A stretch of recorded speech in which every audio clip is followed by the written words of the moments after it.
திமுகவின் மூத்த தலைவர்களுடைய ஜாதி வன்மம் வெளியே வருவதாக டி.ஆர். பாலு குறித்து தமிழக பாஜக தலைவர் அண்ணாமலை கருத்து தெரிவித்துள்ளார்.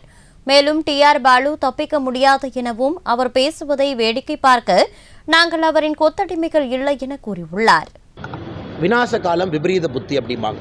ஒரு மனிதனுக்கு கெட்ட காலம் ஆரம்பிக்கும் பொழுது இது போன்ற பேச்சுக்கள் வாயிலிருந்து வரும். பாராளுமன்றத்தினுடைய அவையில் அன்ஃபிட்னு ஒருத்தரை சொல்கிறது, மோசமான வார்த்தைகளை பயன்படுத்துவது. இதற்கு முன்பு நம்முடைய சீஃப் செக்ரட்டரியை பார்த்துட்டு வந்தால் நாங்கள் தாழ்த்தப்பட்டவர்களான்னு கேட்டது.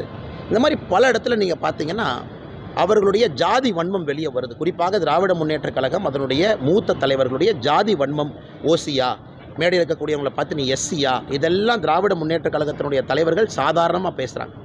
ஆனால் டி.ஆர். பாலு அவர்கள் ஒரு விஷயத்தை புரிஞ்சுக்கணும். இன்றைக்கி அரசியல் சாமானிய மனிதர்களை நோக்கி சென்று கொண்டிருக்கிறது. நாங்கள் சாமானிய மனிதர்களுடைய எண்ண ஓட்டத்தை பிரதிபலிக்கிறோம், அவ்வளோதாங்கண்ணா. அவர் பதில் சொல்லலாம், பதில் சொல்லாமல் இருக்கலாம். எங்களுடைய 2G டேப் நீங்கள்லாம் ஒன்று ரிலீஸ் பண்ணுறது நீங்கள் கேட்டே இருக்கிறீங்க. 5 ரிலீஸ் பண்ணியிருக்கோம். இன்னும் டி.ஆர். பாலனுக்கு 3 நாள் இருக்குது. கடைசி டேப் முடிச்சுட்டு நான் ப்ரெஸ் மீட் கொடுக்குறேன். அது வரைக்கும் நான் அதை பற்றி பேச போகிறது இல்லை. எந்த அளவுக்கு டி.ஆர். பாலு உள்ள விளையாண்டுருக்காருன்னு மட்டும் நீங்கள் பாருங்கள். சொன்னால் அவர் எங்கேயும் தப்பிச்செல்லாம் போக முடியாதுங்கண்ணா. இப்படி பேசிட்டு அப்படியே தப்பிச்சு போயிடலாம். அவர் பத்திரிகை நண்பர்கள் கேள்வியே கேட்க மாட்டேங்க. இது அனைத்துமே ஆணவத்தினுடைய உச்சம். மக்கள் பார்த்து கொண்டிருக்கின்றார்கள். அவர் பையன், அவர் குடும்பம், 80 வயசு ஆகியும் இவங்களே கோலோச்சணும்.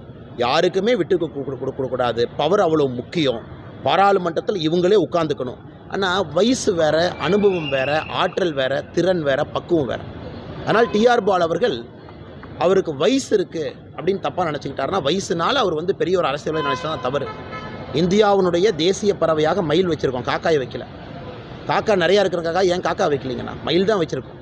தன்மை இருக்குது, அழகு இருக்குன்னு. காக்காவும் அற்புதமான பறவை தான், நான் தவறாக சொல்லிங்கண்ணா.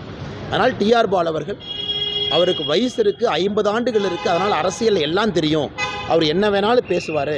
இதை அண்ணாமலையோ பாரதிய ஜனதா கட்சியோ கை கட்டி கேட்க வேண்டும் என்றால் அவர் இங்கே மிராஸ்தார் இல்லை, அவங்ககிட்ட வேலை பார்க்குற கொத்தடிமை கூட்டம் நாங்கள்ல.